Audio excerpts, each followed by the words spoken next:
Hi everyone, and thank you again for joining us this month on the Remember to Breathe podcast. And before we begin, I would just like us all to take one moment to stop what you're doing and just take a moment out of your day to pause. So just stop what you're doing right now. If you can, just close down your eyes. Relax your body for a moment. And then just take a deep breath. In through the nose, deep into the belly, allow it to rise up the chest, and then just let it out with a sigh. We're just going to do that one more time together, and I want you to ask yourself, what am I ready to let go of? Perhaps something has pissed you off today. So perhaps the day has not gone how you expected. I'm going to give you the permission right now with that exhale, with that sigh, just to let it go. So together now, let's take a big deep breath in through the nose, and let it out with a sigh. And just relax. Thank you so much. I think it's so important just to have those little check-ins with your body. Where am I? Am I in the present moment? So thank you again for joining us this month.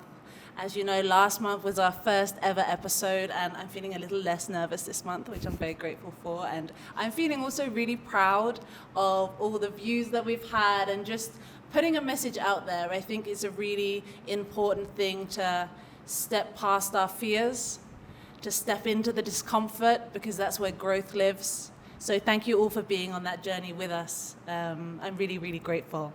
So this month, our theme is self-expression. Last month, we were authentic self. And so this month, we're going into self-expression. And self-expression, what does that exactly mean? And think about it. Okay, what is my self-expression? That is my ability to communicate. That is sharing with the world my thoughts, my beliefs, my feelings, not feeling conditioned or having to act a certain way or should be a certain person. And then if you look at that kind of self-expression, you think about, okay, communication.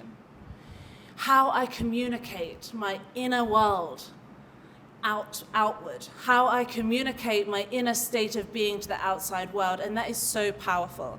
And you'll hear me say this a lot of times, that communication is our superpower, and it is your responsibility to learn how to communicate, to honor the power of communication, to respect it. And that's communication not only with yourself to others, but also that little voice in your head. That voice is telling you what you should, what you shouldn't, what people expect of you. It's also how to learn how to accept that voice, acknowledge it's not all of you, and learn to kind of not ignore it, not push it away, but learn to live with it, I think is the best way of saying that. So following the normal kind of structure that we do in the workshop, today's podcast is going to follow with the Let Go, Align, Create. Let go, that could be let go of self-sabotage, of things that no longer serve you, of criticism. Letting go from the mind and from the body is a really powerful thing, because first we have to let go to begin to make space in our lives, which then we can align with our values, our beliefs, our interests, our passions, our joy.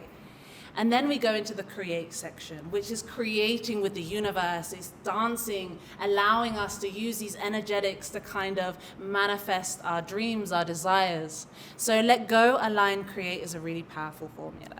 And today with self-expression, if we're going to let go, what are we going to be letting go of? If I want to be in my fullest authentic expression, what do I have to do? And for me, what really resonated was I have to let go of self-abandonment and people-pleasing. And this is a big one. People-pleasing is a big one. I think it's something we can all resonate and relate to. And what exactly is people-pleasing? People-pleasing is when you put the needs of others before the needs of your own, whilst abandoning or sacrificing your own needs. And that's the really important part, because it's not just putting the needs of others before your own, because sometimes we need to do that. You know, there are things in life we have to do, but it is really the self-abandonment. It's sacrificing. It's saying a yes when your body is tense, and it's saying no. And this is something personally that has been a whole journey in my life that I'm really getting to learn to say no, getting to learn to know what is right in my body and feels right for me. And I think is a big topic that everyone can resonate with, and it doesn't necessarily have to be in all parts of your life.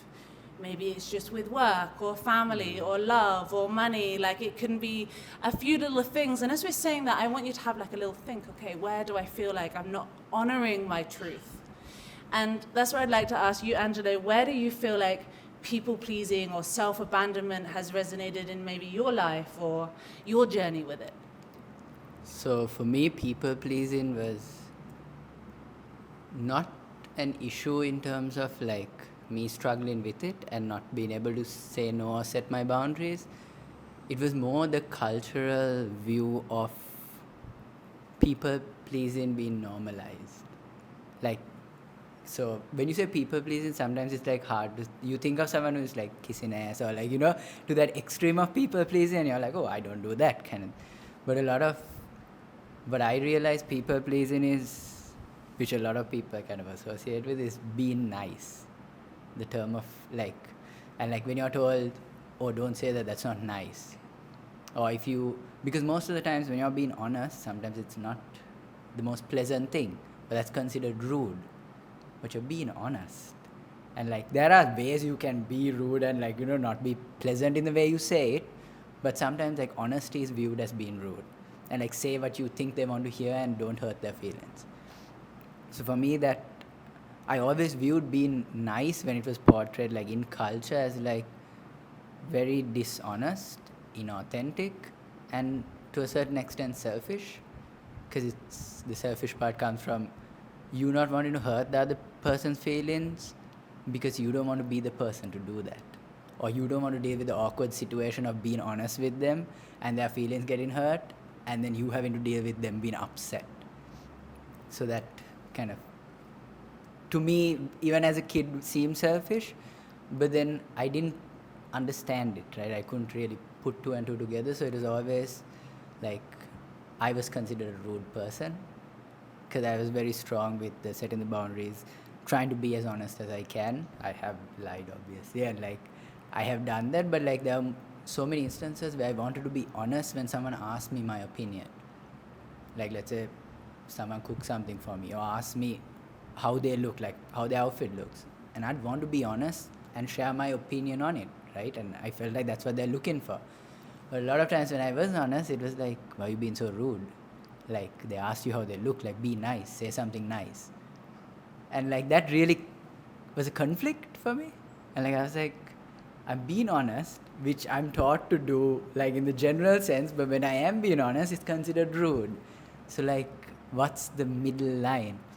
So people pleasing was always more of a conflict for me to try and understand like what is the middle line of, should I be honest or should I be like nice? So then recently only I came to that understanding of, oh, being nice is just all those things, inauthentic because you're not sharing your honest opinion. It's not honest because you're not being truthful to it, and it can fall under being selfish. And recently I heard someone say how detached from reality it is, which was really fascinating to think of, because if you think about it, in my head, it's what might hurt you. I don't even know if that will hurt you. I'm just assuming that what I'm going to say is going to hurt you, and like that's in my head. So I'm like creating your character and like being in your head. So like, how many steps detached from reality is that? Like, I can ask you, like, if I were to say this, like, how would you feel? Or I can actually say it and then see how you feel and be like, what will help kind of make you feel better, right? And go into that, the idea of communication, like communicating it, rather than assuming like, oh, she might get upset, so I won't say it. So because of that, I'll say this, which might make her feel good. They're like all in my head, but so detached from like how you'll actually think about it. That's so true. Yeah. That's so true. And like, you think about that and like my head goes, what? Like, it's like almost like a level of like controlling. Yeah. And it's so nice how you, like, I love the fact they use the word, you think of the word nice and you think of the word honest. And like, as a kid, you're like, be honest. But then it's like, well, where do you want me to be honest? Do you want me to be honest, or do you want me to be nice? And I heard something really beautiful. It was like, there's a difference between being nice and being kind. Yes. And that was a real one for me, because it was all the way through my 20s, I was always a people pleaser. And I was so deep in people pleasing that I didn't even know I was a people pleaser, if you know what I mean. It's not like, oh, I'm a people pleaser. Like, this is on a subconscious level, where growing up with a single parent household, we were very much helped mum, which is a thing we had to do, and that was fine. But I gained a lot of validation through helping mum. And I could see that obviously we'd gone through a hard time, and that my doing gave me this validation. And it was almost like I subconsciously wired this pattern that if I put her needs first, I can fix stuff. And as a teenager and a young girl doing this, like, you just think, oh, I just want to fix stuff. No, I just want to make everyone get on, and I want it to be nice, and I don't want the arguments, and I just want this safety. And that's the thing. It's like, subconsciously with people pleasing, you are just wanting to maintain a level of safety, and you're people pleasing because there's fear within the honesty. Exactly. And it's that fear of like, if I tell the truth and the other person can't receive it, I'm scared that perhaps I'll be abandoned, or something like that. And so it's like, I want people to know that with people pleasing, one, it's subconscious, it's unconscious, we don't know we're doing it most of the time. And secondly, it's because your nervous system wants you to stay safe. Yeah. But it is a real, and if I told myself these things that we're saying now about people pleasing 10 years ago, I'd have been like, no way. No way. I am just helping people because I'm a better person, or I just don't have time to look after myself because all these people need me. It's this kind of lie we tell ourselves. So we create a new truth. Like you said, like, you assume in that moment that maybe someone can't handle the truth, or I'm going to hurt. You've taken away you're controlling. You've taken away someone's right to react. Yeah. And it's really interesting. Exactly. You take away that opportunity for them to respond and to get the, truth, the reality of it, right? Like what they might actually feel. And I think it's nice, like what you mentioned about if 10 years ago you were told this, you would be like, no. Like you disagree that you were that. I think what you mentioned about fear, it's usually it stems from fear, but it's hidden with giving you a sense of purpose. Like you have convinced yourself that it's purposeful. Like, this is my purpose. Like you mentioned, I need to fix stuff. I need to keep the peace. Like, this is my role. So it doesn't seem like stemming from fear. You have conditioned or convinced yourself that this is my purpose, but not knowing that you're sacrificing yourself in that so-called purpose, that like the fear that's hidden as purpose. Completely. And I think the hard thing is, like, when you're a people pleaser, is that you don't even know your own needs, because maybe there was a time when you had to have this role and you become attached to this role, and then this role becomes your identity, and then you're so in the doing rather than the being that when to even think about the separation of that, you're like, well, who am I? And it got to that point in my own life where I had to stop, and I had to learn to say no, and I had to teach myself. Because saying yes was comfortable. It was my familiar, was being in that state. And it was really, really difficult to learn to start to say no. Learn to then be like, what would I choose? If I'm not serving this person or serving this person, like, what do I actually want? And I think that's the hardest thing. It's like, it's more comfortable to stay with what you know than to be in the vulnerable of the unknown. And in that instance, the scariest would be to sit with yourself, because you have let that side of you go. And I think it's important to specify also, like you mentioned, there's a difference between nice and kind. Like, avoiding being nice doesn't mean be an asshole. Yes. Right? Like, don't be an asshole. It's just, like, try to be kind, where it comes from a place of not, I'm supposed to do this, or like, this is the relationship I have to this person, like whether it be a mother, brother, like whatever it is, or partner, anything, like I'm supposed to do this. That is the people pleasing. That is the being nice. Because this is the relationship or the connection I had with them, I'm supposed to do these things. But being kind means like, I want to do these things for this person. Like maybe sometimes it's not a time that I can do it, where I'm dealing with my own thing. So then give it time. Be like, hey, I'll get back to this, I'll do this, but I want to do this for this person. And make sure you do that. Like you can go slightly out of your way, but don't, like you mentioned, don't sacrifice your own needs. And like I think that's that good separation between nice and kind, where it's wanting to do it rather than being you're supposed to do it. It's like this sweet spot in between.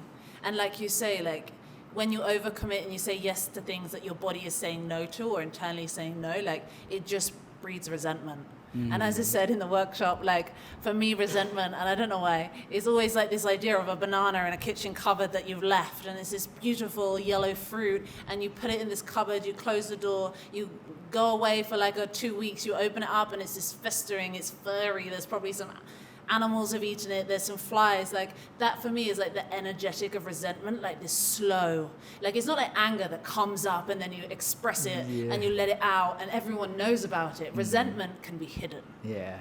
And no one can know about it, and then before you know it, you're doing too much for others, and this like feeling is coming on, and the voice in your head is there, they're taking advantage of you, like all negatives, exactly. right? Yeah. And then it's like, actually, who asked you to do these things? Maybe someone asked you, but you had a choice. Yes or no. And that's where the power of like communication comes in, because, you know, if someone asks you to do something and you're a bit of a shit and you're not being nice, like, okay, not being nice, when you're being rude, like there's a difference, no? And you can communicate and say like, I'm really sorry, I can't help you this week. I'm actually really busy with work and, you know, I really don't have the time to help you. That's fine. Yeah. You have to communicate it out. If you ignore someone and then they're like, why are they ignoring me? Of course, you're going to maybe have issues or emotions are going to come up. But if you can honestly communicate, and it's teaching yourself to find that safety in the communication. Because a lot of the times it will maybe be something in childhood that safety wasn't around, or it maybe, you know, didn't feel safe to express yourself. And because it wasn't modeled to you, that deep-rooted pattern that you're running off doesn't feel safety. But with all these programs and patterns we're running off, we can rewire them. We can rewrite them. So when we bring this like awareness into the unconscious parts of ourselves, we can start to question it, get curious, and be like, I get to change this. Maybe this was a coping mechanism that I had to adopt for a long time, but right now I have a choice. Do I want to be that person? Or can I start, and it takes practice, it takes a lot of practice, but can I start to become someone else? Exactly. And also that, like you mentioned, the choice of like, even if someone asks you, you have that choice, right?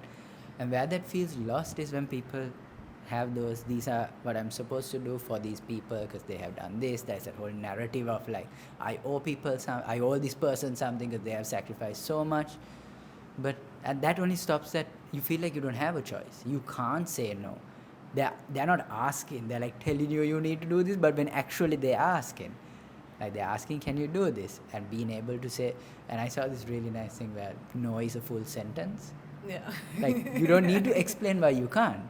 Like if they ask, yes, you can share that, but you don't have to start by saying why you can't do it. Like you can just say, no, I can't. And that is a full sentence. And then if they're curious, they can ask you and you can share that. If you're not comfortable, you cannot share it. If it's a personal reason or someone asks you not to share that, you cannot. So like, then it's important also finding people who understand that form of communication. Because communication is a two-way thing, right? Yeah. Like if you're pushing me to try and get something out of me and it's pushing me out of my comfort zone, that's where those boundaries and stuff come in. I need to know to step out of it. And know when to like set that, okay, like I need to either explain this to this person, if they still don't get it, kind of distance myself a bit. Not obviously cut them out of your life if they're someone important, but learn to distance, and maybe then they'll be a bit more aware, like, oh, like why is this person distancing? Then you can communicate that again. Yeah. So then you're bringing that awareness into that situation also, even if the other person doesn't get it. Like for example, if you told yourself 10 years ago that they were people pleasing, they would have argued with you, defended themselves, right? There would have been that full, like, no, but you're telling me about myself kind of thing.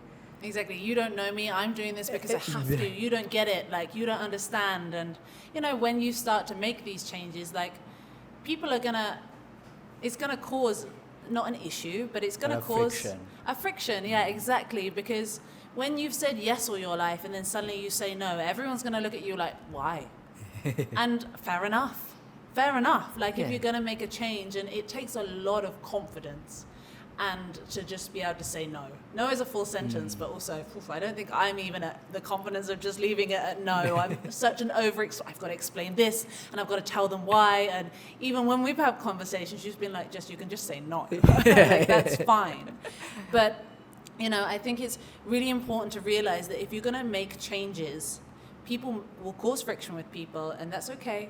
That's fine because you're making changes. But also, the one way to enforce change is practice. Yeah. So, if you're one of those people that find it really hard to say no, like, practice it. I know it sounds silly, but just like practice at home, practice the sentence. Maybe your friend has asked you something and, they're like, oh, can you come help me next Friday? And that's like the one day you've given yourself off and you love them and you really want to help them, but actually you're exhausted because you've been working really hard and you know that one day is going to give you the energy you need. Instead of saying yes or no straight away, say like, I'll get back to you. Like that gives you that pause to then go home and be like, shit, I've got to say no, but I don't know how to, and I feel scared to say how to, so I'm going to practice. Okay, no, I'm really sorry. I can't help you because, and explain, I'm exhausted, I've been really stressed, I need this day off for myself. However, I'm free the next day. Like, then comes in compromise. Exactly, yeah. Because I feel like when you don't do that to people, you take away their choice. And if you fully explain yourself and someone still is mean to you, well, then maybe they shouldn't be around and maybe there's a boundary of certain people, you can tell. But if you fully communicate your needs and say, like, I know this is so important to me, please, can we maybe do another day? Most people are going to say, yes, that's fine.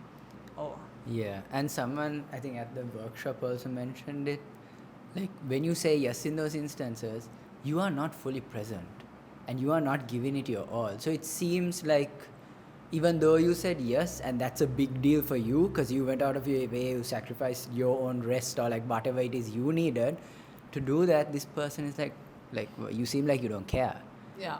Like then you get defensive again, like what do you mean? Like I put so much into this to actually even be here, but for them it's like they don't understand that because you didn't communicate that. Exactly. So they don't know that side of like this is you being so tired and still turning up. If you had communicated, they would have really appreciated you even turning up. Because they didn't know, it seems like you're half-hearted, Exactly. And then it builds up tension again. It's like, because someone I think at the workshop said when they always say yes to things like that and they go for it, people think that they don't even care or they don't even want to be there. Like, it's visible. Like, even though you're being there for the person and you're supposed to do it, they're a friend. Like, you all have all the justifications in your head. Well, I'm here. Yeah, exactly. That's what you wanted, me to be here and I'm here. Exactly. Yeah. So then you start getting defensive also because you have sacrificed yourself for this, which is a pretty big thing. But they don't know that. Yeah. Like, because you haven't communicated it. Yeah, because how would they know?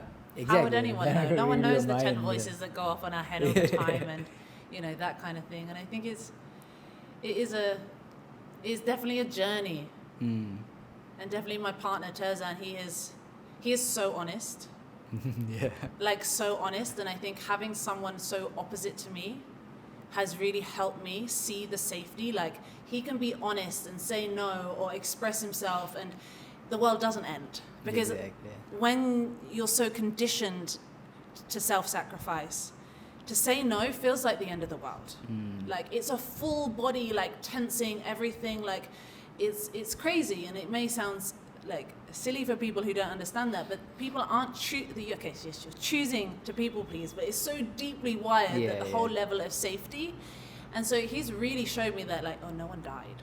The world didn't end, I wasn't abandoned, or I can. And within the last 2 years, it has really, like, helped me in ways that, yes, triggers me also, but I know that resistance within me is showing me there's light through that darkness. Like, the trigger is showing me that there's something within you that you hide, and it's going to show you how to come through this if you follow it. And it's really helped me in ways that I can't even acknowledge right now because it's come so more integrated. That almost like you've forgotten what it was like, but is having people around you that show you that is really powerful. Because if everyone's around you is a people pleaser, you're just going to be people pleasing forever. And the important thing to know about people pleasing is that, and this is hard, and I would have found it hard to receive this 10 years ago, but like, you're not being nice. You're not doing it from your heart space. It's like, not you're not being kindness. kind, sorry. You're not doing this from your heart space.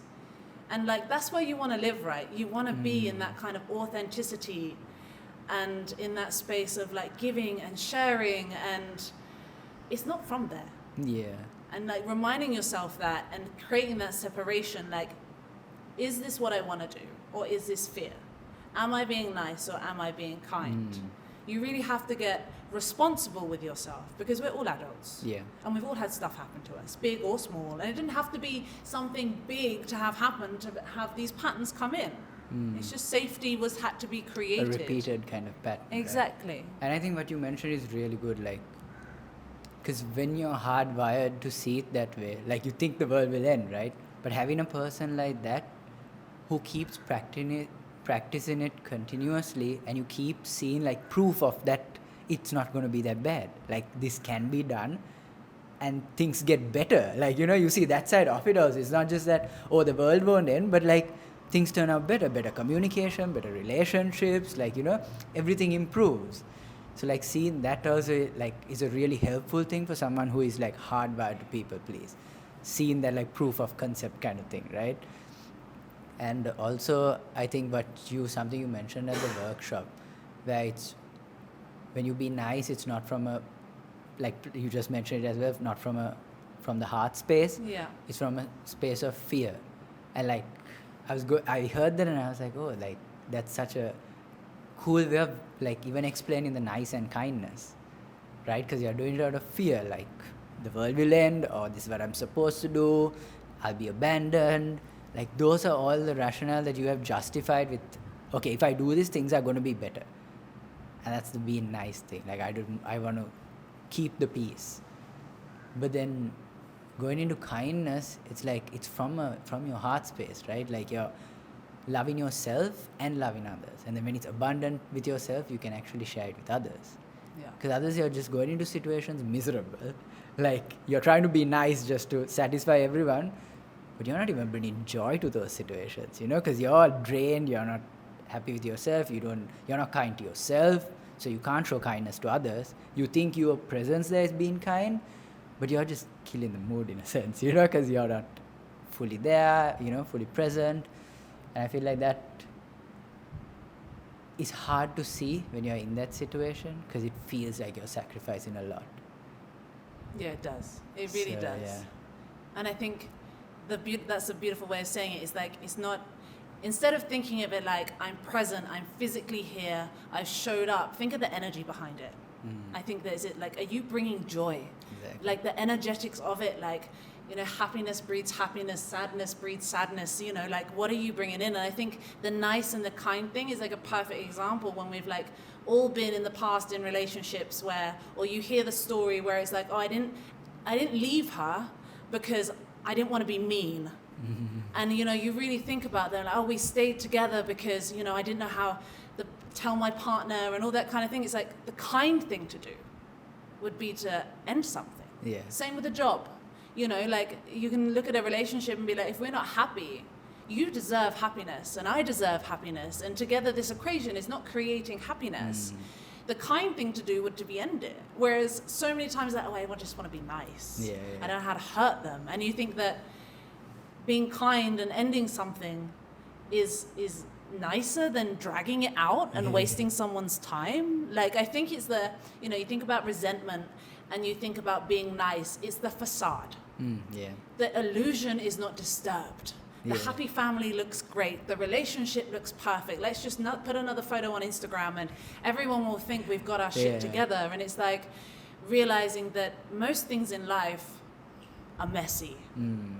And they don't look how we think they're going to look, but they feel certain ways. You know, I always remind myself, like, Jess, it doesn't matter what life looks like, it's how it feels. Exactly. So, like, follow the feelings. That's why I always, when I get too into my businesses and having to create aesthetics and having to have the perfect kind of, like, you know, like, pamphlets and info and all this and getting stuck behind the aesthetic of how things look, and I'm like, Jess, it's how it feels. Yeah. Focus on the energy behind what you're bringing into every situation, how you're showing up to the world, how you're showing up for others, and focus on that and it will just look good because the energy is good. Yeah. And people will get that feeling as well, right? Exactly. That's part. And I think what you mentioned to, like, say relationships or jobs, like people then pursue the superficial where it's like, oh, let's get married, let's have a kid. Like that will make it better, not focusing on the thing that would actually improve things, which is communication. Exactly. And like when you communicate, it might be difficult where you come to the realization of us being together is not right? And to get to that, even you need to communicate, because it's always jump into the conclusion of if we do something external, it will make things better. Like we just need to find something that will make this work. Yeah. Or But what society has said we should do. Exactly, yeah. We should be, look how old we are. We should have had Yeah. kids, or we Oh, should look, get this married. is a happy family because they're married. Yeah. No, it's because their communication is good. Like Yeah. there's something deeper that they're working on constantly that makes it better. And I think now move into what we need to align with, which is a very important thing of, like you mentioned, the setting boundaries, communication, and what else? And values. And I think that's it. values, Like, yeah. first, I always say, like, when we let go, like, we have to be confident enough to let go to make space in our lives, because we're not waiting for life to happen. We're like surrendering. We're letting go. Okay, if I want to align with myself more authentically and be in my self-expression, then I have to let go of people pleasing, and I have to do that first. I'm not going to do that when. Yeah. Okay, I'm going to get a little bit confident. I'm going to trust my nervous system. I'm going to bring in some practices, some tools that allows me to learn to let go of that. And then what do I have to do? I have to align with my values. And when you align with your values, you've got to set boundaries. And boundaries, again, for me, I like to say recovering people pleaser. I like that sentence. And to then learn to set boundaries, like, that's hard. Because to set a healthy boundary, you have to know who you are. You have to know what your values are. And what is it that was written the other day that I really loved? And it was like, a boundary is where you end and the other person begins. Ooh. And I just love that so much. It's like, a boundary is not keeping people out. It's showing people how to love you, how to care for you. Showing people what your needs and values are, because we all have values. We all have core values, we have needs, we have wants, and we have desires, and we're allowed all of them, and they're allowed to be different. And showing people where to meet you at. Like, I imagine it also, like a boundary is a wall, or where your plot of land ends. Like, I imagine it like your energy field, and then my boundary is here. That's where my values are, and that's where my desires are, and you get to come into that. And I think that was another beautiful thing, where it's like, you are the gatekeeper of your life. You choose what you let in and what you don't let in, and again, subconsciously. Yeah. Because again, it can feel like, I don't choose that, they push my boundaries there, and yes, you're letting them. And maybe from a pattern or a program that you're not aware of, but you always have a choice to set a boundary. And it's never going to be easy.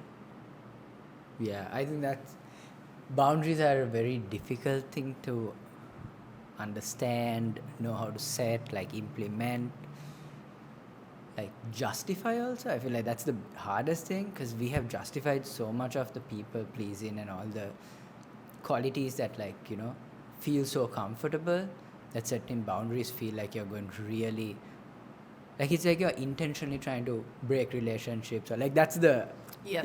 conditioning that Trying you to have. hurt people or Exactly, something. like that whole, you're not being nice, you're being rude, you're trying to break relationships.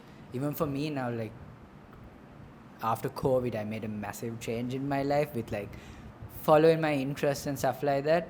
And I had to it naturally happened where like my friendships got distant more than they were, like even with family, and like, cause like I don't go out partying, I don't go for dinners, like I don't go for a lot of things, because like I prioritize myself in certain ways, and I missed a lot of things because of that. And I, like, in my head also, I'm like, am I going too far? Like, am I being too rude? Like, can I actually give this time? Like, it's social time as well, right? Because then you're like that's also important. Because a lot of people go out and go for social gatherings, even if it's going to like be harmful to their life. It's like, this is social. Like, we're humans, we're social beings, right? Like, you crave that. So then it's like, am I like going too far by detaching myself? So I feel like that's really hard to set that line and know your values, know your boundaries. But I feel like it's very important. And I feel like that comes from a lot of, like you mentioned, it's not just the communication of the external, but the internal communication. Because it's like, what are the stories you're telling yourself? What are the constant messages or like narratives you're telling yourself in those instances? And being the observer of it. rather than like trying to justify it. Or like if you view that thought or that idea or that narrative you have told yourself with judgment, you're going to be defensive. You're going to try to find a justification for it. There's always a justification for it. But then if you just sit and observe it as a viewer and you think of that being a friend of yours telling you that, like, will it upset you? Will you understand it? Like, what would you question? Then question yourself with that.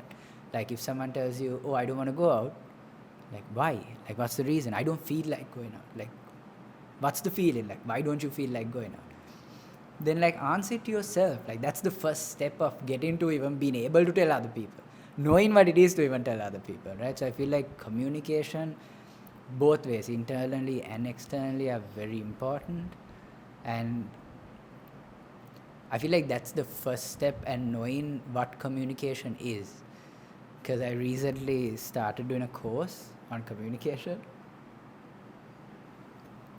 Because I realized that that's something I need to improve as well, because I have so many conditions that hinder my ability to communicate a lot. For the longest time, I thought communication was if you know the language well enough and you're grammatically correct, that's communication. That's all you need. Not knowing that it's so much, that's like one part of it, like a small part of it also. It includes your voice, your tone. Like if you're monotone throughout, which I realize I do a lot, like I don't have the fluctuations that create interest. So that's something I need to learn. Then things like using hand gestures, like your facial expressions, your body language, your attentiveness. Because communication is not just being able to respond or like give an answer. It's about trying to understand the other person, right? Because a lot of the times that's where the nice also comes from. Because I might disagree with you with something, but if we start talking on it, I'll be defensive. And like I'll be trying to prove my point and like argue with you that your point is wrong. But then it's about being able to express my point so that you can understand it, and asking questions and paying attention to what you're saying to understand your side of it. So then we can disagree. It doesn't mean like one of us has to change our opinion or like the way we believe in that thing, but we can understand each other while still believing in two different things. And I think that's the hard thing with today's society, because we're almost taught that we can't. Yeah, it's one or the other. Exactly. Or like if you have a difference of opinion, you can't be friends, or if you don't agree on everything, you can't like each other. Like this whole council culture, like it's like, oh, if you disagree with me, then you're out of my life. Yeah. And it's like, well, actually healthy debate and communicating and talking and discussing actually expands and grows your awareness, right? And that's so important, because it's okay to be wrong. It's okay to have an opinion and then change your mind. And I think that's the also very interesting thing that you said about understanding your own boundaries and listening to that inner voice and almost like externalizing your internal world, is like also realizing that your boundaries can change. Exactly. It's like that idea of that I am this person, this is set in stone, and then if I change my mind, I'm a failure, or people will think I'm stupid. And like, well, growth, everything's ever evolving in every moment. And it's like that giving yourself that forgiveness of like, oh, I thought something different, and now someone else has given me a different like view or perspective to think of. Wow, that's awesome. Instead of attaching a negative of like, oh my gosh, I was wrong, I feel embarrassed, or I shouldn't say that. And it's like, no, you're in every moment able to learn more. Or to understand deeper or more, and that's really powerful. But it tends to be that kind of very linear outlook of life that we're like, nope, we judge ourselves too much. And like maybe when you set boundaries, like at first, you have more boundaries on a certain area of your life, and then maybe after a few months it evolves because that's more integrated. You know, when we set boundaries for the first time, I remember when I spent a lot of my 20s going out, partying, drinking. And I didn't know I could say no to this because all my friends did it. So I would be like at a bar having a good time, and then like I'd be like, I'm ready to go. Like always just waiting for everyone to go home. That was like my favorite time, when everyone went around someone's house and you stayed out a bit longer, but like my whole time was waiting to go home. And I never really thought about it. I just like, I'm waiting for everyone to go home. I have to bear this to then go home. And it was just like when I first started like setting boundaries, people like want to go out, like, do you want to go out? I'd be like, no. And like, because I didn't know how to set a boundary, that'd be so solid. Like, I don't want to go for coffee. No, leave me alone. And that's like, Imagine like when you birth something new into the world, like a toddler falling around and clumsying. Like you're allowed to have that side of it because you're like, I have to be really enforceful because I don't know how to bring the softness in because it's almost like you're saying no to yourself. Yeah. You're shouting at yourself, no, I don't want to do that. And it's like, okay, fine, you don't have to come for coffee. Like, that's okay. And it's like, okay, good. And then you're like, okay, I'm proud. Yeah, because you're trying to give attention to that inner voice. Yeah. Like your body and your mind yourself. saying no, you're like screaming it out loud because you're like, I need this to be heard. Like all this time I've been ignoring that voice, and like now I need to bring attention to that because that is telling me what I truly need, right? It's being honest in that instance. Your body's being honest with you of this is what I need, this is what I feel like. And I think Asa can relate to the partying a lot and waiting till everything is done. Like the fear of missing out is kind of there. But then it's also, oh, in this place I'm distracted with all these people. Like, so it feels better than me going home and being with myself. Because I don't understand that. Because I'm so detached and so like conditioned to this extent, I'm not comfortable even listening to myself. Because those boundaries seem extreme. The things my body or myself is asking me to do seem like silly. Like, you know, society has told me like that's too much, that's rude, or like all those conditionings. You're like, I don't want to listen to that voice. That voice sounds extreme. So then it's like bringing that attention to that voice, like, and not having to do everything, just even being able to listen to it. This is what I like, this is what my body is saying, I feel tired. Then you make the decision after that, like, okay, can I still like maybe have a coffee and then go? Like finding that like not reasoning as well, like finding the middle ground. Yeah. Of is this important to go? Like let's say it's like your parents' birthday and you're feeling tired.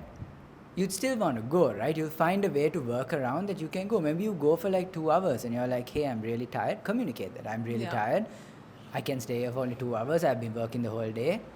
I'm here for 2 hours and then I'm going. And then they're informed as well, so that 2 hours they can do whatever they want to do as the family, get all of that done, and then the rest they can maybe spend with their friends or like work things out. So I think communication both ways is very, very important. And it's that importance of going into like how much it extends outwards. Like for me, a pattern I realized like a couple of years ago was, I was called out by my ex for doing this. And I always start as like, even if we're having a conversation and I want to go like deep and I'm actually interested and I'm agreeing with what you're saying, I would start the sentence with no and. Like that was just habit. And like she told me that each time we talk, she feels demeaned because I would start the sentence with no end. And I didn't even realize I was doing that. For me, I was like, what? No, at that point, I was obviously like, in my head, I was like, I don't do that. Like, because my intention wasn't to demean. But then not knowing that practice, that habit that I got used to, makes someone else feel like lesser. Even though I'm agreeing with what they're saying. Like after that, if I agree with everything they said, still that starting kind of puts them down. And I kind of paid attention to it after that, and I realized I was doing that a lot. And I tried to figure out where it stems from, and I realized my mother does the exact same thing, which is like, it's habit, right? And both of us didn't even know it. And like now, me and my brother have made it a joke where we call my mother, where like, you're agreeing with us, why you say no and started the sentence. And it's just like calling it out. So by doing that, then I looked into, okay, what can I replace that with? I started searching like, okay, how can I change it and like what can I replace it with? And something I saw was on this course I'm doing, the guy who was doing it, he had put a reel out saying to help someone feel validated, like rather than even saying yes but, like I was saying the worst, which is no and. Without saying yes but and like adding to it, you say yes and. So you feel like you're adding to the conversation rather than like disagreeing with them and setting up their boundary. So like just using that, even they're a bit more like, oh, we're going back and forth. Yeah. And that's such a subconscious thing. It's just a habit of the way you start the sentence. Yeah. Like it has nothing to do with this is my intention. It's just that's how you have heard people talk and you mimic that, not knowing how it affects your communication. So it's even small stuff like that like makes such a big impact. And for me, that's something you can't even like test out with a message or something. Like that's only in communication where you start sentences with like yes and stuff. So whenever I went into that and I caught myself doing it after I've said it, I'll tell the person, I'm sorry, like that's a habit that I have where I say, but no, even if I'm agreeing with you, and I'm trying to change that to like make you feel included in the conversation. So then whenever I even say it sometimes, they're like, oh, you said it. So then I like can notice it and intentionally change it little by little. Yeah. But another thing that I learned, which I was able to practice like while messaging or something, was, I think I told you all also this, rather than saying I'm sorry for stuff, thanking people. So it's like this helps a lot with like work, or I mean anything, but mainly with work. When like let's say for by instance like I get late for a meeting, the person is already irritated that they had to wait or that they're late. So if I go to the meeting and I straight away say, oh, I'm so sorry that I'm late, this thing, you're bringing back that emotion that they felt for having to wait and that negativity. And then it becomes even worse when you go to try and explain why you're late, because you're like, look, you're already late. You're wasting more time now by trying to explain it. It doesn't matter. Let's get to why we're here. So rather than saying, I'm sorry I'm late, thanking the person by saying, thank you for being patient. So then you're putting it on them, where you're praising them or putting them up on a pedestal for, being patient or like accommodating you. But those were really hard, because in those instances you're flustered, you're stressed out, like shit, I made this person late, I'm like killing their time. So I started practicing that through emails, because I anyway read my email like about thrice. So I check, okay, I've said sorry here. What are the phrases I can replace that sorry with? Like, sorry I'm late can be thank you for being patient. Or like, sorry I made a mistake can be thank you for understanding. Yeah. Or say, like, I made a big mistake or I missed out something, thank you for accommodating. Like figuring out what the phrases I can replace it with. Because in the moment, that's really hard. You'll be like, thank you for, like, what do I say? So figuring out those phrases in like texting or emails and then implementing that at the same time with like conversation. I think that's really smart, because it gives you that time to like repeat and rehearse before when you do it, because when the emotion comes in, and also like, how many of us actually say an authentic sorry? You know what I mean? Sometimes just like, sorry, oh, sorry. It's almost like learned behavior that we know. And same when you're saying words like yes, but. When you say but, it makes me think of my parents who said yes to something, but actually I need to do something to get it. You know what I mean? It's like, but, and you're like, oh, here it goes. Like you're anticipating disappointment. And almost like when you say like no, and you're agreeing with someone, for me, it almost feels like a power play. Like a dominance in the kind of conversation, not meaning to, but it's so fascinating when you think about it, all these little things that, that sorry instead of a thank you is so much more powerful. The energy behind that word, or sorry, like, oh, I'm so sorry, like, oh, thank you for being accommodating, thank you for being patient. And I'm like, oh, I was patient, I feel good. And I think that's also really important about, when you communicate and when you say these things, the power of making someone feel good. Like, exactly. I think that's really important, even when we're setting boundaries, even when thank you for understanding that I can't come out. I really appreciate that from you. Like, it's almost like through that acknowledgement of the other person, you're able to accept the boundary setting of yourself. Exactly. It's almost like that self-forgiveness, because if we're all forever for reflecting back situations, relationships, moments in life, then to actually have the courage to say thank you, you're acknowledging a part of yourself. If you can say to someone, thanks so much for being patient with me, like, okay, let's get on with the day now, or thank you so much for being understanding, I really appreciate it, then you're accepting part of yourself deeper. Whereas if you're saying sorry, it's almost like a part of you is like, you're just like, you're not being accountable. You kind of just like, makes me think of it as just like a kid being like, oh, sorry, I didn't mean to. You know what I mean? The sarcasm it's like, in it. be accountable and like use your communication wisely, and because it has a huge effect. And the more you think about it, the more like I think about communication more and more, and I'm like, wow, it is everything.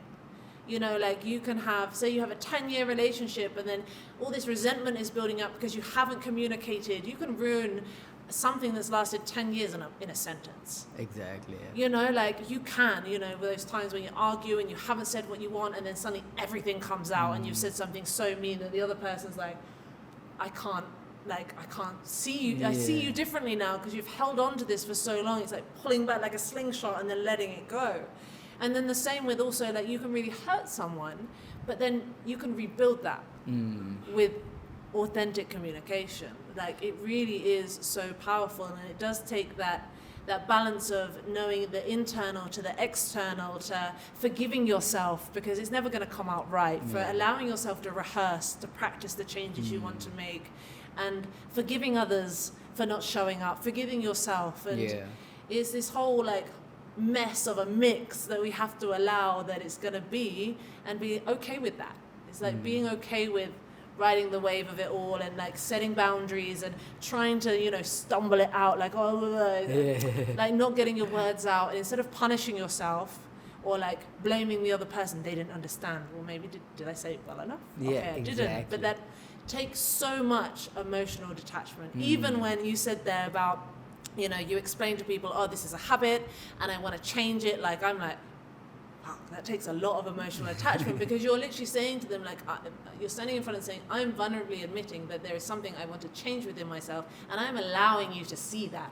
And if someone was like, oh, you said it again, I'd have been like, fuck you. Like, I would have been like, it's hard because I would have been like, I told you that, but you can't throw it against me. Like, I would get defensive. Like, I know when you said that, I was like, oof, that's bold. And it takes that bravery, and it takes that kind of like detachment from our emotions, detaching from it all and being like, okay, I want to change. And to make changes, something has to change. You know, it's quite simple when you look at it from a different perspective, but in the thick of it, it's really messy. And I think coming out of that like idea of like, oh, I told you, and like getting annoyed when they say it, for me, there it was important with reframing that whole negative and positive.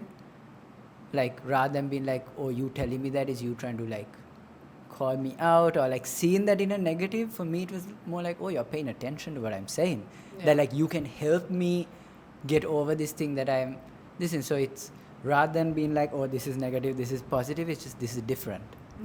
So whenever you use a term like this is taller, this is shorter, this is different, like that judgment of it, when you just say this is different, how is it different?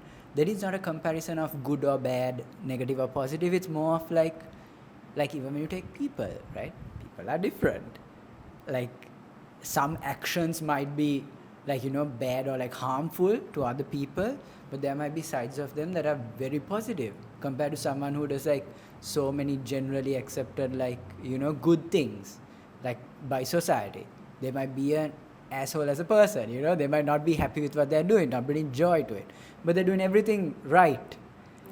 But then if someone can have flaws, and like looking at that being different like changes so much. Like, you don't even go into those situations. Like, if someone sees me after like 5 years now, and it has happened so many times recently, and they're like, oh, you have gained weight, or oh, you have a stomach, like, you know, stuff like that, the feeling is there of being hurt. Like, you do get hurt, that emotion comes in, but then I'm like, oh, how long ago did they see me to have seen that different? Oh, so they're paying attention to me, like to have noticed that difference. Like, that means someone has been paying attention to you and like observing you, right? And like they see a difference in you. Like, some people even tell me, oh, you're like calmer, or like you're quieter, like what's the change? And like, oh, you're curious about me, rather than be like what, you want me to talk, like, or getting defensive. It's not looking at it, not having a positive or negative attached to it, that taking out that judgment of what was said, but rather like viewing what I'm feeling as an observer and what they said as an observer. Like, why did they say that? And then don't get into my head of thinking, oh, why did they say that? They're trying to hurt me. Like, ask them. Like, oh, why did you say that? Like, last time, when did you last see me? Like, for you to have had that observation, not judgment or negative opinion, it's just that observation. So like, that has helped me a lot, because then I can look at it like, oh, you're trying to help. Like, I can reframe it in my head. Like, we do the whole nice thing of, oh, it might hurt them, I shouldn't say that, I should say this, it'll make them feel good. It's reframing that in a, you know, in a different way. Rather than it being the people pleasing, it being the like non-judgmental observer of like what was said and what you can respond with.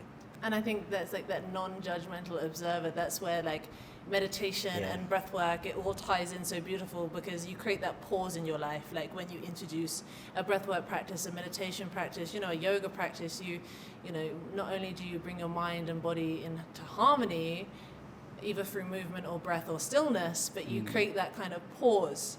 And even when you say those things, I was like, oof.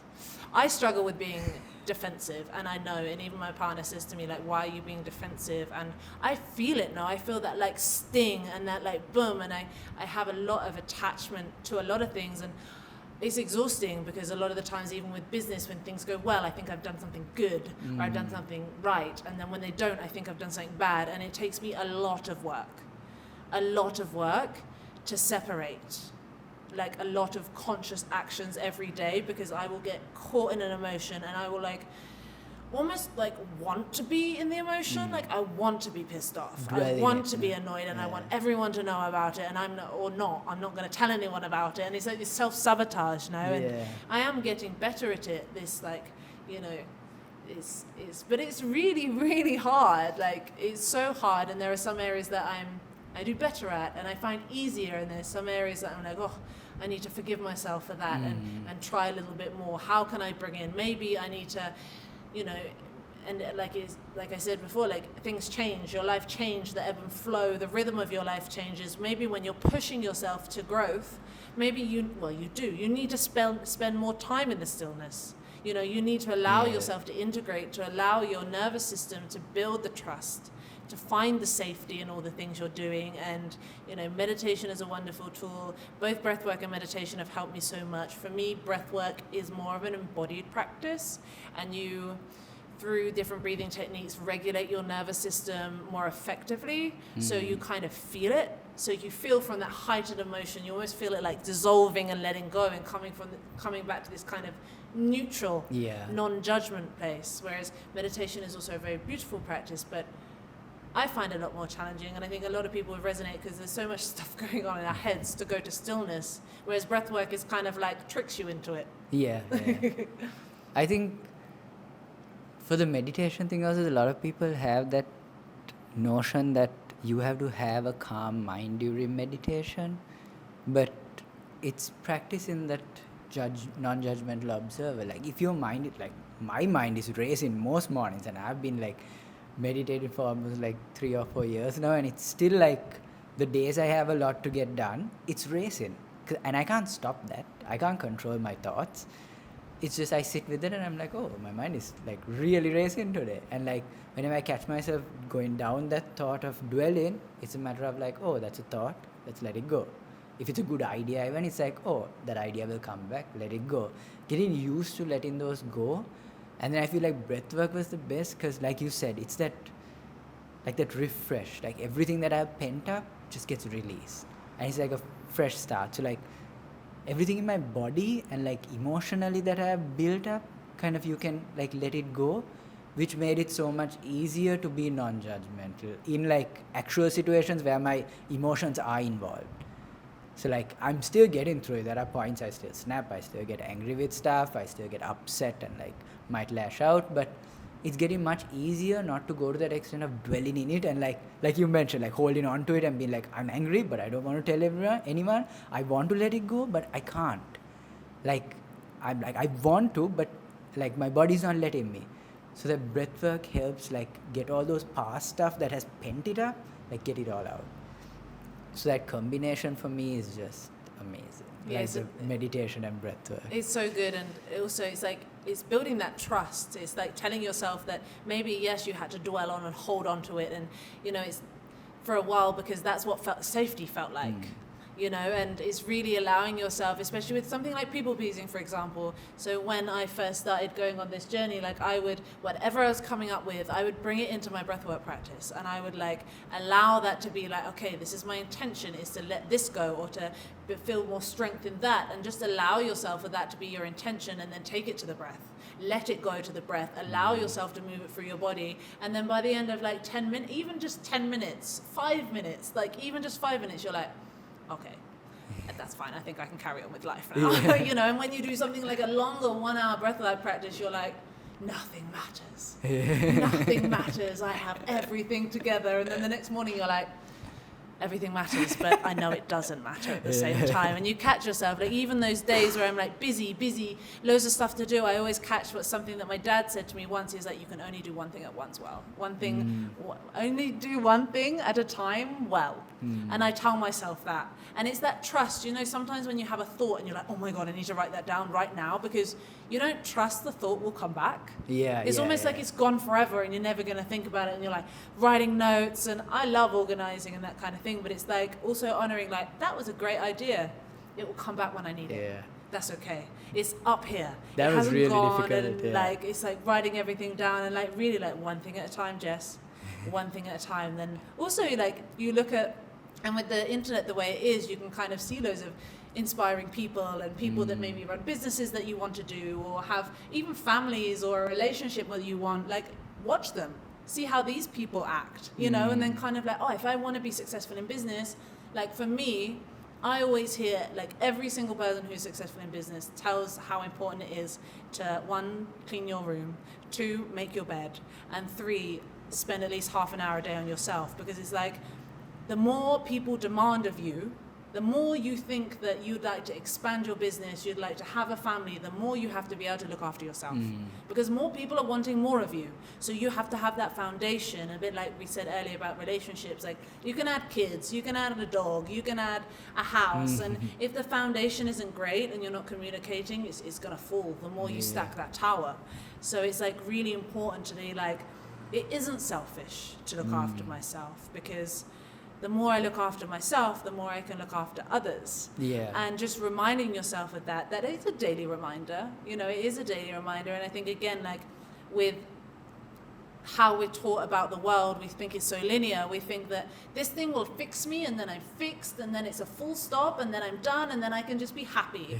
And it's like, no, that doesn't work like that. It's forever evolving, it's moving, it's going forward, and then ebbing backwards, and then being like, okay, if I'm gonna leap forward, you think about like, even like, again, a slingshot, when you think about the energy that's needed to propel yourself forward, you've got to draw it back. You've got to draw in, you've got to set those boundaries and say, I'm not going out.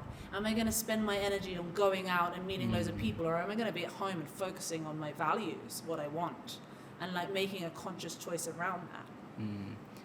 I think that's a good segue into create, and like what are some practices or say breathwork stuff that people can do to not obviously be like experts at communicating, or not be people pleasers, but help them kind of just aid them in that journey of like getting over being a recovered people pleaser, or like improve their communication skills. What are stuff they can practice? I'd say the first thing is practice, rehearse. Firstly, like, I had a really lovely thing the other day, and it was like giving you this massive maths equation, and it was like, what's the answer? And it's like, I can't do that in my head. And it was like, well, then why do you expect to answer every single problem in your head? Write it down. And writing it down, there's, journaling has a little bit of stigma. It's like a bit woo-woo. It's a bit silly. It's a 9-year-old girl in her room writing, dear diary. But actually, like, I like to reframe it as like journaling is like data collection. And in the world of where data is so important, like everyone wants your data, because with data you can create an algorithm, you can create a trend, you can create a forecast, a projection of the future through data, right? So if you sit down and you write down, okay, what did I say no to today? Say yes to today that I wanted to say no to. How did that make me feel? And get really kind of like, it doesn't have to be perfect. Like, just get really honest with yourself. Like, today, I'm going to start writing down when I said, yes instead of no. How that made me feel in my body. What are the boundaries that I feel like? And, when we're talking, people will be resonating and they'll be thinking like, yeah, maybe I need to set that boundary. Maybe you work every Friday and your mum keeps coming over and it's really distracting, and you love your mum, but like, you don't want her to come over on Fridays. Communicate it. Set that boundary. Mum, I love you. Can you come after 4? Because I want to get my work done, and I'm going to be able to give you my full attention, and maybe we could go out for coffee, and I'd really like that. She's going to say yes. If she doesn't, you need to set that boundary anyway and deal with that afterwards. But like, write those down. What are boundaries I feel like? Look at your life. Look at your relationships. look at your family, look at yourself, how you're choosing to spend time by yourself, look at work, look at your finances. You can break your life down into small segments, then it's easier to look at it that way. You know, instead of like, what boundaries do I need to set? And you're like, oh, that's a big question. It's not overwhelming, right? Make it smaller. Okay, with money. Do you overspend? Do you have a budget? Are you too budgeting? You need to have a bit more fun with it. You're like, really have a look at what feels comfortable and uncomfortable, and then bring it to that stillness. Bring it to your breath. Bring it to meditation. Really, there's so many wonderful tools out there that you can do with and that you can use, and you can go on YouTube, you can find hundreds of different ones. Like, we're in the age of information. Like, go and find it, see what works for you. You know, if you've got a big thought, go for a walk. You know, ask these questions while you're moving around, get the body, change your energy.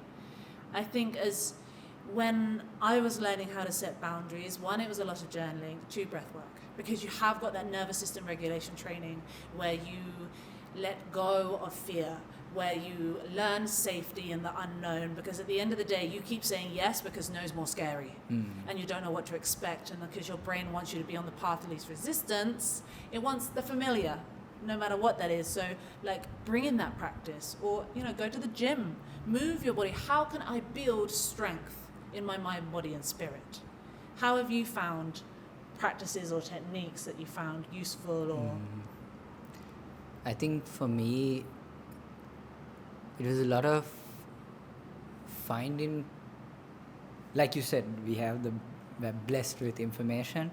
So finding people who have got to a point or achieved what I am trying to achieve, and then seeing how they achieved it. And it's not just like taking that and doing only that and believing that that'll work, but it's that advice. And I know that the meaning of advice was kind of different for both of us, because when I said like on this podcast, even like we'll share our advice, I saw you kind of like repel, and I was like, I understood it because my definition of advice also was like different, like very recently. And for me, advice is someone sharing their experience in what you're facing and how they got over it. It has nothing to do with telling you what to do. I don't like when people tell me what to do or tell me how to do it. It's more share your story, share your experience of how you faced it, how it felt for you, and what you did to get over it. So then I find people who share like that, and then take about, like, let's say I find 10 people who share like that, take about 5 that I feel like resonate with me and like suit me, and then I try those. And maybe it's even 3 if you can't try 5 at once. 3. Try. If nothing works, it doesn't feel right, the next 3. Sometimes it might be the thing that you feel like won't resonate with you at all is the one that like feels perfect for you. It's just you had the narrative that feels weird or that doesn't suit me, not knowing that that's the one that suits you. So going down that path of like curiosity, then exploration, and then discovering what works for you best. And it's a time-consuming thing. It's like it's straining because it's a lot of information as well, and then it takes time to try those out because it's not like you try it for one day and then fix it, right? So trying those out, and for me, stuff that fell into place were trying to find things that I don't need to rely on anything external. So it came to meditation, breath work, yoga, because all of those I can do without any money or without anything. I just need myself there. And now the thing I've come to realize recently is communication, which is my voice, because like, that's the instrument I have. Like, I don't need anything else to feel confident. If I improve my communication, I'll feel confident in any situation because I know I have that tool or that instrument to use. So figuring out stuff like that was what helped, like worked for me. It was stuff that I can rely on myself. And then I can be proud of myself also. Like, it's like, oh, you did this, you improved this about yourself, and now you can use that in the world to become better or like change. Yeah, and I think that's so nice because it's like, it takes an investment of your energy to make change. You know, it takes responsibility, accountability. Like, you can't just do one thing once and expect to change. Like, you have to be consistent. You have to show up for yourself. And especially if you're used to self-abandoning, you don't want to know what it's like to show up for yourself. So you've got to get practicing at it. You've got to be curious. Okay, what do I like of the, because, you know, when you look at someone and they inspire you, you think it's something maybe they have, or you externalize it, but really it's an energetic that they're owning, and it's probably just their authenticity. So instead of being like, how can I be that person? What is the energetic they're projecting that maybe I need within me? And then how does that reflect in me through my authenticity? And it's kind of like taking those little micro bits and not expecting like, I want that person's life and that's going to fulfill me, or I need those things and that's going to fulfill me. It's about, okay, what do I want? What are my beliefs? What really resonates with me at the moment? And then looking at your life, writing those things down. You know, maybe it's family, maybe it's passion, maybe it's cooking, maybe it's, you know, write these things down that light you up, and then look at the areas of your life and see, am I dedicating time to this? Yeah. Because if no, then I'm not doing service to myself. Like, you have to dedicate the times for the things you want. And yes, society tells us it's selfish. Yes, we're told that you have to work first because you earn money and then you're validated. And then what? You're 16, you're miserable with loads of money. And then what? Like, everyone always says, you know, like, at the end of their deathbeds, like, I wish I didn't work as much. Yeah. I wish I didn't care as much, you know. And no one's going to remember what you look like, but they remember how you made them feel. Yeah. And it's the energetics behind it. It's the joy, it's the excitement. And allowing yourself those things is hard. It's really, really hard because, one, it takes vulnerability to say what you want. And I think also the kind of doing one thing once, and then like we tend to self-sabotage ourselves because it's like, I don't want to be seen as a failure, so I won't try. Yeah. I did it once and it didn't work. And don't get me wrong, I do that. There are times when things get more successful and I'll pull away, and I know it's like, oh, that didn't work out. It's almost like I'm not to blame. I tried my best and it wasn't meant to be. And yes, okay, sometimes in life you can try your best and you can let go of what's not meant to be, but you have to get to know yourself. Yeah. Like, is this a pattern? Is this my coping mechanism? Is this me jumping off a cliff into fear? And like building that trust through meditation, through breath work, through yoga is so important, because then you understand who you are. You understand how to feel in your body. And in the day and age where feelings are so scary and we've been told not to feel, don't cry, don't shout, don't do this, it's like so hardwired into us not to do these things that it takes a lot of courage and repetition and willingness to be seen as a failure, and accept that failure is just rerouting. It wasn't meant to be, like that real surrender of just like, whatever is meant for me will never pass me by, and really getting confident in that. Nice. I think that'll be a good way to end the podcast as well. I do too. Thank you so much. It's always a pleasure to chat with you, Angelo. And thank you everyone for joining us this month. I hope that you have a lovely month. And really looking forward to seeing you next time. And as always, remember to breathe. This podcast is a Creator Cast production.